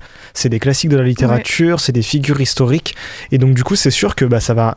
De Gaulle, on a vu, il y a beaucoup un public de seniors qui y va, mais on a vu aussi, c'est beaucoup les jeunes maintenant qui vont au cinéma, et du coup c'est vrai que les jeunes ils sont moins intéressés. Alors je me réjouis quand même que le Comte de Monte-Cristo ait attiré beaucoup de jeunes, mais je pense que c'est le star power de Pierre Ninet qui a fait que. Mais maintenant, il va falloir en fait essayer de trouver aussi d'autres trucs, d'aller vers des genres de science-fiction par exemple, ou des trucs qui soient un peu plus enfin que les jeunes ont envie de voir, parce que si on reste sur les classiques de la littérature et des figures historiques, je pense que ça va pas porter ses fruits. Alors les Rois maudits, peut-être, moi j'ai envie d'y croire parce que c'est aussi plus fantastique, et donc ça va, je pense, attirer les jeunes, mais je pense aussi que c'est ça le principal problème.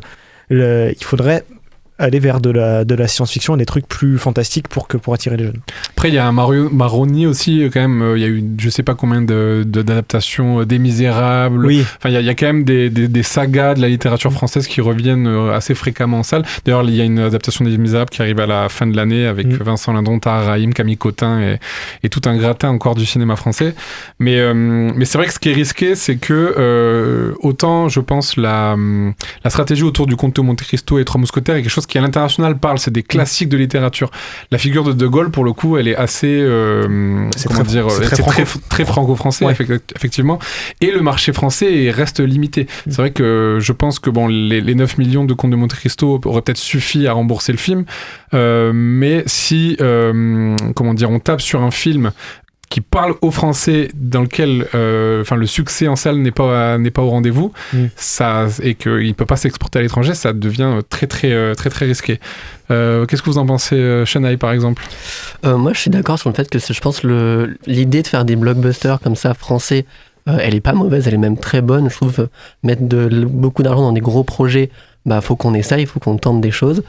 Après, je rejoins le point je pense, les sujets qui sont choisis pour faire ces blockbusters ne sont pas c'est pas les bons. Enfin, ça intéresse pas beaucoup la jeunesse. Après, on a déjà vu une adaptation de tous ces sujets-là.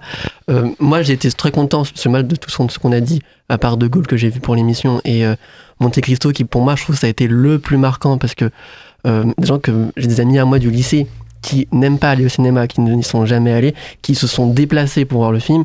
Je suis en mode, ok, il y a un truc qui fonctionne, il y a un truc qui marche. Donc l'idée, elle est bonne. Après, ouais, c'est les sujets, peut-être sortir de ce côté adaptation de tout historique ou littéraire, faire des trucs originaux, on peut tenter. Enfin, au bout d'un moment, ça peut marcher, il faut essayer.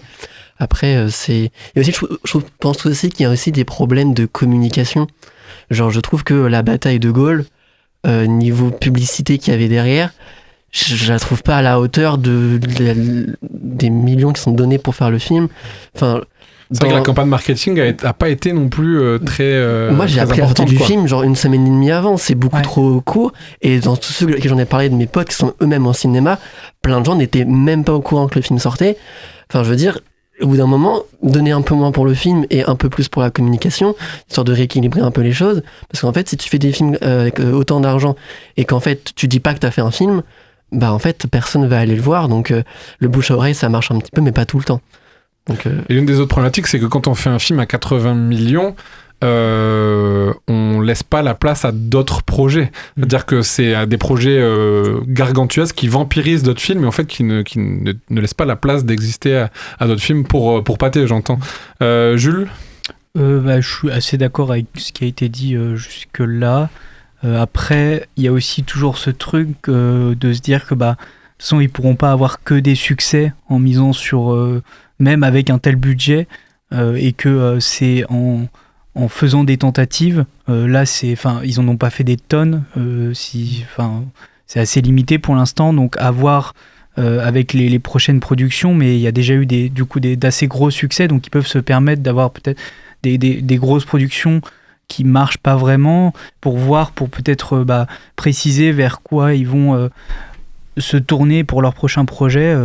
Donc pour moi, il faut voir aussi là-dessus, et c'est pas un échec, je pense, qui va mettre fin aux tentatives de pâté. Oui, mais elle peut permettre de faire vaciller aussi un peu l'équipe, parce qu'on voit notamment aujourd'hui avec Marvel, par exemple, qui ont enchaîné les succès colossaux et qui du coup ont joué aussi une espèce de course à une surbudgétisation de leurs films, à des films à plus de 300 millions d'euros de dollars de budget, et on voit que quand il y a la machine qui s'enraye un petit peu, que les films marchent un peu moins bien parce qu'on a usé la corde, ça met aussi un peu en péril. Est-ce que du coup Pathé s'expose pas non plus à ce genre de risque? Le rythme Marvel, c'est pas non plus le rythme Pathé. Enfin, ils ont beaucoup de sorties parce que c'est un gros distributeur, mais Marvel, c'est 3 sorties par an de blockbusters par an.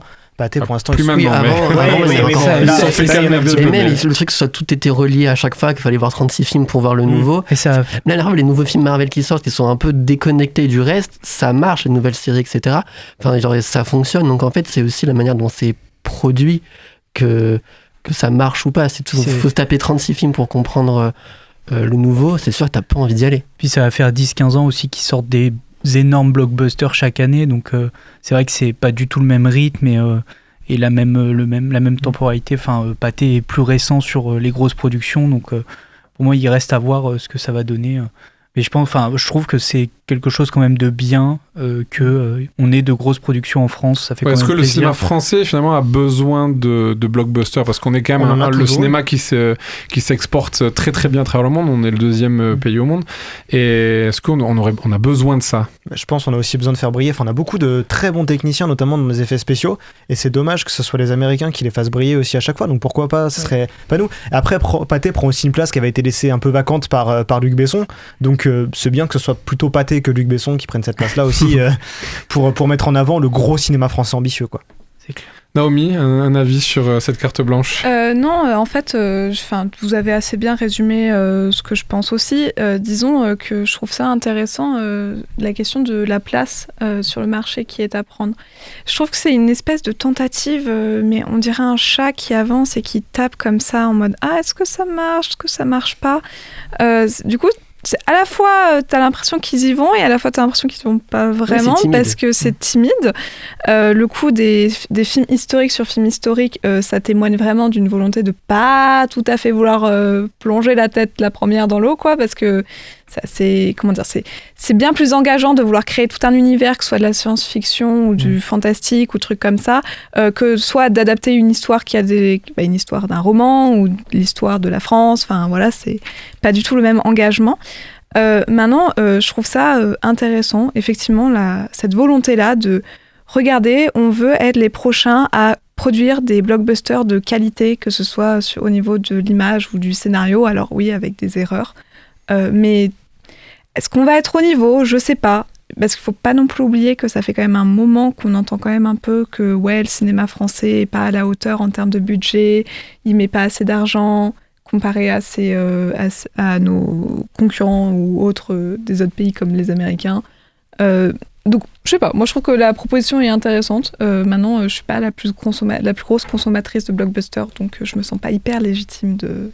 C'est vrai que c'est toujours risqué, parce que là, effectivement, le premier volet de Gaulle, s'il dépasse à peine le million d'entrées, je crois qu'il faudrait que les deux films fassent minimum, je crois, 5-6 millions d'entrées pour que ce soit rentable. Donc là, c'est... Après, il y a de la stratégie qui doit jouer aussi. Enfin, c'est vrai qu'une sortie de chacun des volets a un moins d'écart. Est-ce qu'il n'y a pas des gens qui se disent autant attendre le deuxième pour se faire les deux d'affilée? Je sais pas, en fait, et puis aussi le fait d'avoir fait un film en deux parties, est-ce que ça va pas rebuter du public aussi, de se dire je vais pas voir deux films sur De Gaulle. Surtout si le premier a déçu, en fait, parce que je pense qu'il y a cette truc de le premier était pas terrible, ça a duré 2h40, je vais peut-être pas me coltiner 2h40 en plus. Ouais, surtout qu'il y a déjà eu un film sur De Gaulle il y a 6 ans, donc est-ce que vous l'avez vu d'ailleurs? Non. C'était un grand bien vous fasse. C'était celui avec Lambert Wilson. C'est ça. Après, il était sorti pendant la période Covid, il avait fait 800 000 entrées dans cette période-là, donc c'était pas. Ouais. Mais c'est vrai que je trouve le dernier film meilleur. C'est pas les mêmes. C'est une question de perspective. C'est pas les mêmes approches. C'est pas les mêmes budgets aussi, du coup. Très bien. Écoutez, on a fait, je pense, un peu le tour de la question. On verra comment se passent les années à venir pour Pathé et si la stratégie est effectivement la bonne. Écoutez, c'est au tour d'Hugo de prendre ma place parce que c'est l'heure de notre traditionnel quiz. Let's go. The game is on.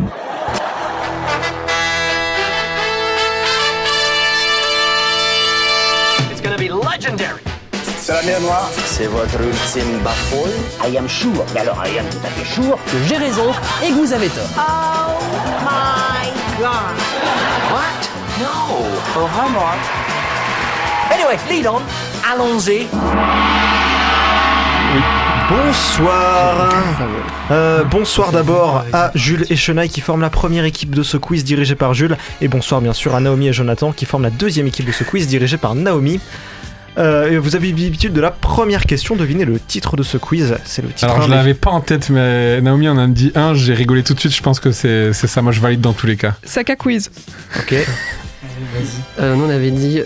non, j'ai oublié. De Gaulle, la bataille de quiz. Et c'était Saka quiz. Voilà, bien joué. Ça vous fait 1. Il y a actuellement 1-0. Musique de film, à votre avis, dans quelle œuvre entend-on cette musique? World Trade Center. Non. Spider-Man. Oui, c'était Spider-Man. C'était The Amazing Spider-Man 2. C'est pas une musique de film, c'est des ambulances. Ouais, mais il y avait après il y avait des bruitages. Enfin, il y avait voilà. Et c'est The Amazing Spider-Man 2 avec Campbell Scott qui joue le rôle de Roosevelt dans la bataille de Gaulle et qui interprétait le père de Peter Parker dans The Amazing Spider-Man 1 et 2. En or ou en bois, retrouvez les vraies infos parmi ces propositions. Josiane Balasco est fan d'Age of Empires. C'est... Attends, faut dire entre nous, je sais plus. Oui. En or pour nous. En or. C'est en or. C'est en or, effectivement. Il y a actuellement 3-1.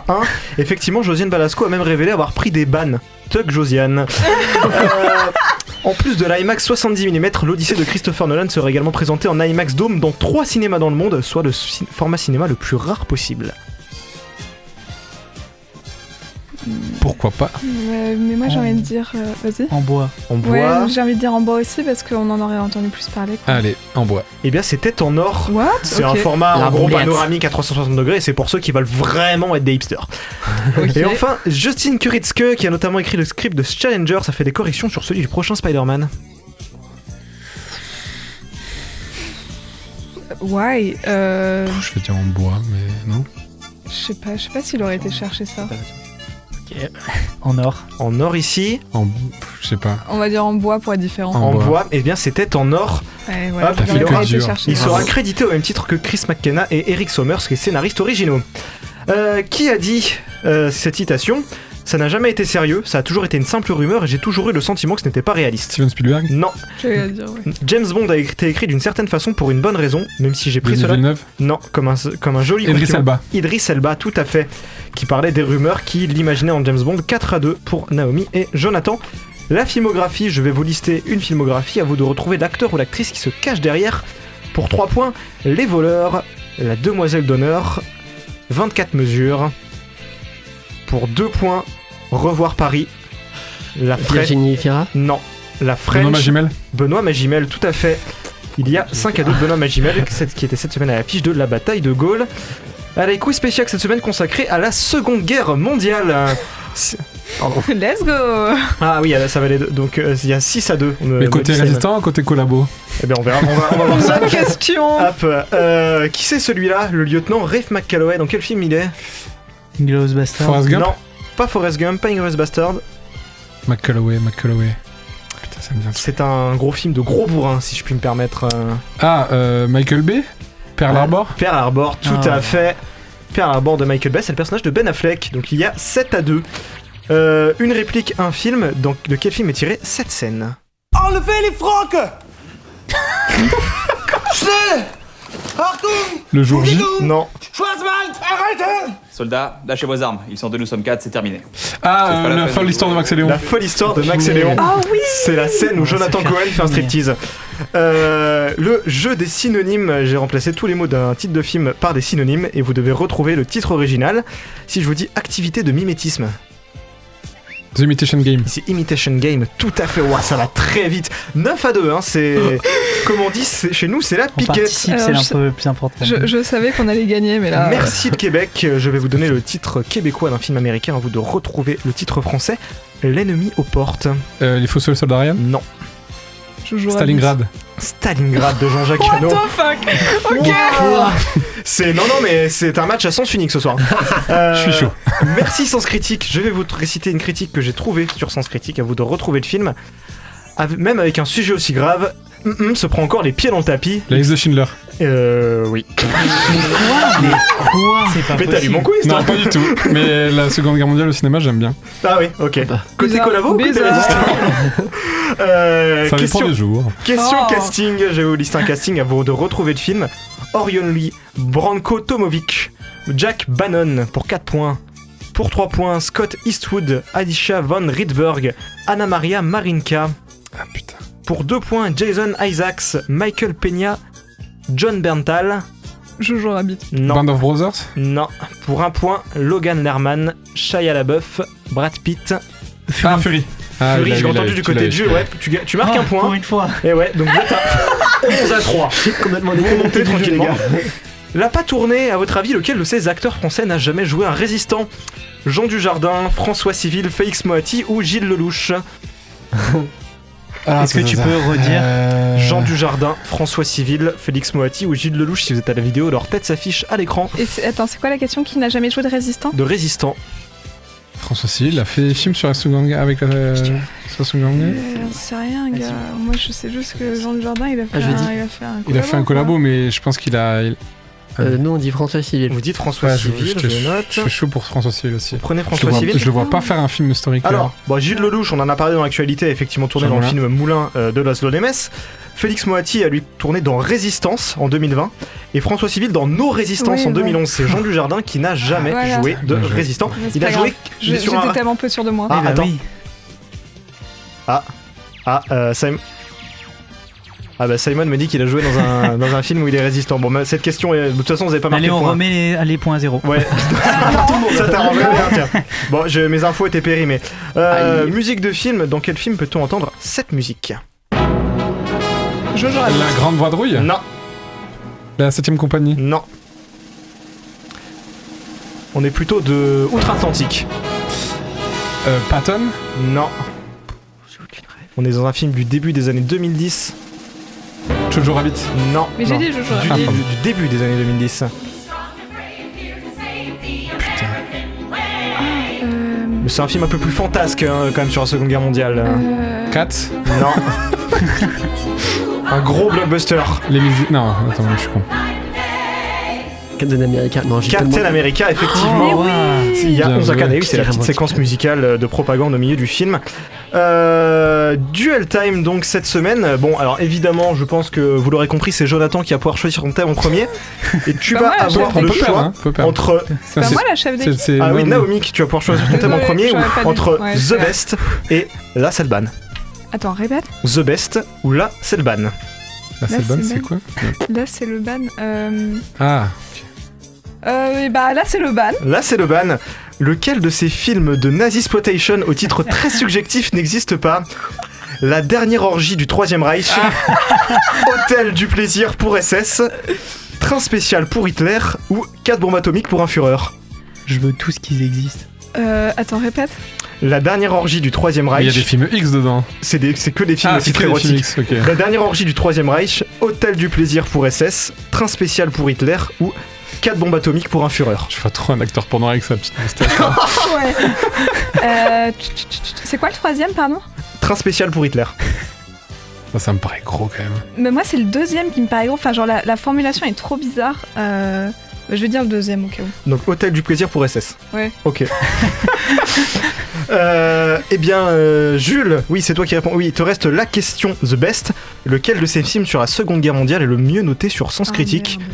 Il faut sauver le soldat Ryan de Steven Spielberg, Inglourious Basterds de Quentin Tarantino, La vie est belle de Roberto Benigni ou Le pont de la rivière Kwai de David Lean. Je l'ai.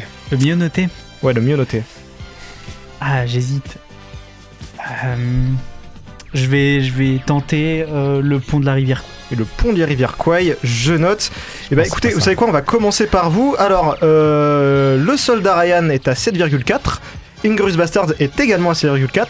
Le pont de la rivière Kwai est à 7,5. Non, à 7,5. Tandis que La vie est belle est à 7,8. C'est donc lui le mieux je noté. passe ma vie sur Sens Critique. Vous perdez 3 points et vous redescendez à 1. Et on n'est pas en sache négatif. que la dernière orgie du Troisième Reich est sortie en 1977 et réalisée par Cezare Canevari. Yes. Train spécial pour Hitler est sorti en 1977 également et réalisé par Alain Payet. Et Hôtel du plaisir pour SS est sorti en 1977 et réalisé par Bruno Mattei. C'était 4. Bombe atomique pour un Führer qui est une trouvaille de Maxime. Qui est une trouvaille de Maxime. Merci à ma watchlist à César. Après, on peut quand même dire que 77 c'est une belle année pour les films érotiques de Nazisploitation. Écoute, merci Hugo pour ce quiz. C'est bientôt la fin de l'émission, mais ne partez pas tout de suite, c'est l'heure des recos de l'équipe. Alors si je peux me permettre de te donner un conseil, c'est oublie que t'as aucune chance, vas-y fonce. On sait jamais, sur un malentendu ça peut marcher. Toutes les semaines, les chroniqueurs et moi-même nous faisons part d'un coup de cœur plus ou moins lié au cinéma. Plus ou moins lié au cinéma, vous allez voir. Petit tour de table, Naomi. Alors moi, c'est bien plus un appel à l'aide que une recommandation, parce que moi, ma recommandation, c'est les baozi, les brioches salées chinoises avec du porc dedans. Eh bien, j'en ai mangé énormément à Cannes et je cherche désespérément à en trouver à Montpellier. Je ne connais pas de restaurants qui en fait, donc si vous en connaissez, par pitié, faites-le moi savoir. Je suis en manque de baozi. Ça part en sucette, ces recos. Hugo. Moi, je vais vous recommander la vidéo de Sylvain autour de la création, de l'histoire du site IGTorrent qu'il faut pas utiliser parce que c'est illégal. Donc, je vous en joue pas du tout à l'utiliser, mais qui en gros était un site de la communauté pirate, le plus gros site français de téléchargement, qui a eu des pratiques un petit peu douteuses et qui a mené à un gros piratage massif. Et comment ce site, du coup, qui était ultra populaire, a basculé un petit peu dans quelque chose de beaucoup plus sombre. Très bien. Jules ? Ouais, bah moi j'avais pas pu être là pour tout ce qui était Cannes et tout, mais j'étais au Festival de Cannes et il y a une séance, un film qui m'a marqué, c'est Ken Russell's The Devils. Alors je vais pas forcément parler du film là, mais il a été fait en 71 et en fait là, plus de 50 ans après, c'est la première fois qu'il a été projeté dans sa version Director's Cut et c'est un film avec une histoire de dingue. Et le film en lui-même est complètement fou. C'est sur un scandale religieux à la Renaissance en France. Donc voilà, je vous le conseille énormément dès qu'il sortira dans sa version 4K Director's Cut. Ouais, j'ai hâte de le découvrir. Shanaï, ta reco. Moi, c'est le livre de Chloé Thibault, pardon. C'est Désirer la violence, ce que la pop culture nous apprend à aimer aux éditions Le Point. C'est un livre, c'est un essai qui déconstruit un peu comment dans les films il y a les relations sexuelles sont mises en scène, le rapport patriarcal, etc. Enfin, c'est hyper intéressant de déconstruire comment les films sont construits par un regard d'homme et comment en fait les films impactent nos sociétés. Et donc pour des cinéphiles ou des futurs cinéastes, je trouve que c'est important de se renseigner sur ces questions-là. Donc je conseille la lecture qui se fait assez vite. Très bien. Et pour ma part, ça sera la série Dying for Sex, une série qui mélange avec un dosage parfait l'humour et le drame, les deux s'imbriquant constamment. La série raconte l'histoire de Molly, une femme atteinte d'un cancer du sein incurable et qui part à la rencontre d'elle-même, de ses désirs et de sa sexualité. C'est très drôle, c'est touchant à en pleurer, c'est un joli coup de cœur que je vous invite à découvrir sur Disney+. Merci du conseil. C'est l'heure de terminer notre émission. Merci à mes résistantes et résistants cinéphiles, Naomi, Shena, Hugo et Jules, de m'avoir chaleureusement accompagné pour cette émission. Et on remercie bien évidemment la technique sans qui rien ne serait possible. Simon, il va me tuer. Et Elsa à la vidéo, Yanis à la régie. Si l'émission vous a plu, n'hésitez pas à liker, commenter, partager, à venir débattre dans nos commentaires. Vous êtes les bienvenus si c'est dans le respect et la bienveillance. Oui. Vous pouvez nous retrouver sur Facebook, Instagram ainsi que sur YouTube, Spotify et toutes les plateformes de podcast pour retrouver les replays des émissions. La semaine prochaine, c'est Lucas qui sera aux commandes de l'émission avec un programme ô combien alléchant puisqu'il sera question de Disclosure Day, le retour du maître Steven Spielberg, Le Vertige, la nouvelle facétie de Quentin Dupieux et enfin The Furious de Kenji Tanigaki et Kensuke Sonomura, un film de vengeance et de grosses tatanes dans la tronche. Avant de refermer l'émission de ce soir, j'ai de nouveau envie de faire un petit tour par le football parce qu'au fond, le cinéma et le sport racontent souvent la même chose, nos rêves, nos émotions et se placent en reflet du monde et de notre société. Cette Coupe du Monde 2026 qui débutera demain aurait dû être une immense fête populaire, un moment de partage unique. Pourtant, elle s'annonce aussi comme un véritable gâchis et surtout comme le reflet d'un monde financiarisé qui se replie sur lui-même.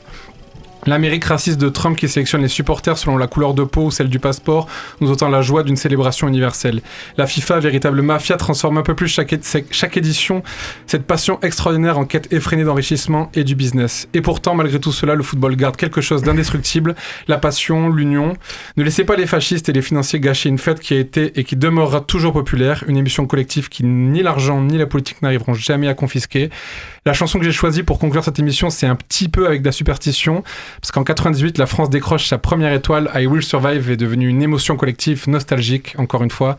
Puisqu'il est aussi de question de survivre dans ce monde de fou, je vous laisse avec la chanson de Gloria Gaynor. Quant à nous, on se donne rendez-vous mercredi prochain. D'ici là, prenez soin de vous. Allez les Bleus, que vive le cinéma, que vivent les peuples libres et que meurent les fascismes. Ciao, ciao.